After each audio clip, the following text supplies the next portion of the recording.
அப்போ அம்மாவுக்கு பட்டு புடவையெல்லாம் உண்டு. சூப்பர்.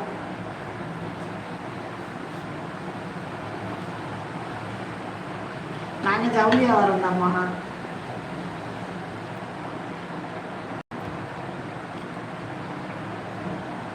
ஒரு 5-6 வருஷத்துக்கு முன்னாடிலாம் ஆனந்தத்துக்கு பக்கத்தில்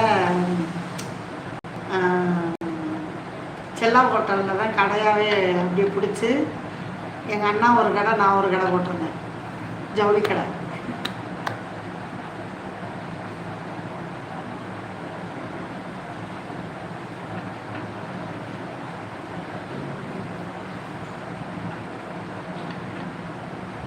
மிக்க மகிழ்ச்சிம்மா.